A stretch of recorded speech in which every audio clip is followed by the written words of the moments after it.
Good afternoon, ladies and gentlemen. Sweet in melody and voice, words, neumes, and music in the odes of St. Gregory of Narek. The corpus of 22 odes by the 10th century mystical poet and composer St. Gregory of Narek has been attracting renewed attention. We have three types of source for the odes: nummated codices, transcriptions of melodies in a reformed notational system that is no longer pneumatic, and transcriptions in Western staff notation. You can see examples of all three for the same ode on the right-hand side of this slide, whilst in the background you can see the same ode in the earliest extant source, a 1241 codex at the Bibliothèque Nationale in Paris. In my book, I examine the odes from three angles: words, neumes, and extant melodies.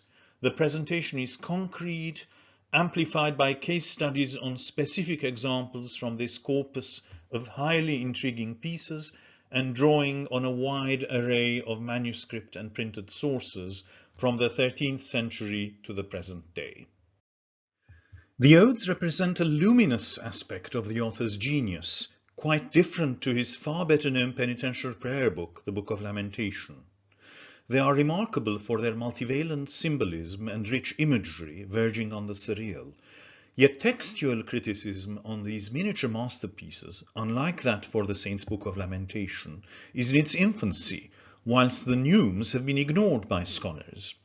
The book is an attempt to address this gap, presenting highly original research with equal emphasis on the verbal text and the music. The focus is on the highly rewarding but hitherto wholly neglected area of overlap between philology, theology, and musicology. The entire corpus of the saint's writings is brought to bear to clarify the text and to expose and dispel a number of misapprehensions. Particular attention is bestowed on an ode for which I have been able to unearth hitherto unknown stanzas in early codices, as well as clarifying its relationship with items from the hymnal with which it has been interlaced. The Armenian medieval neumes, which we are still unable to decipher, are nonetheless able to provide information on metrical durations. The hypothesis by the 19th century Constantinopolitan musicologist Haig Utidjian, made in the context of the rather different repertoire of the Armenian hymnal, is applied to expose the metrical structure of odes accruing from the nummations, which may sometimes reinforce, but at other times be at variance with, any structure that may arise from the verbal text alone. Yet a further and typically wildly divergent structure emerges from the extant melodies for the handful of odes for which they are available. Intriguingly, an example is also presented and analyzed where we may correlate an isolated metrical irregularity in an otherwise regular metrical structure emerging from the nummations with a bifurcation in the phylogenetic tree for the ode.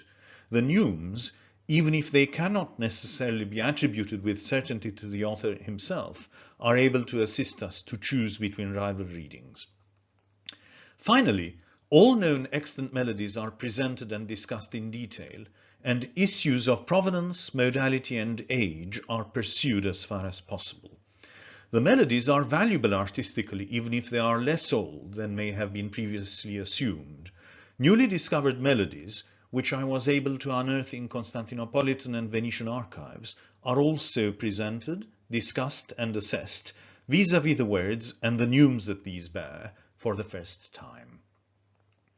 This book presents new methodologies and a number of completely novel avenues warranting further investigation, not least in pursuance of a new critical edition of the odes, a fuller understanding of their rather elusive contents, and of the multiplicity of ways in which they were transmitted from generation to generation, with gaps in the scribal tradition being supplemented by musical memory, oral transmission, and performance in a liturgical context.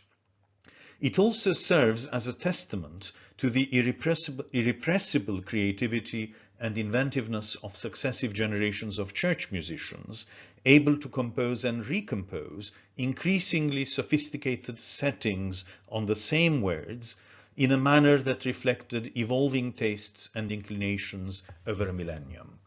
Thank you very much indeed for your attention.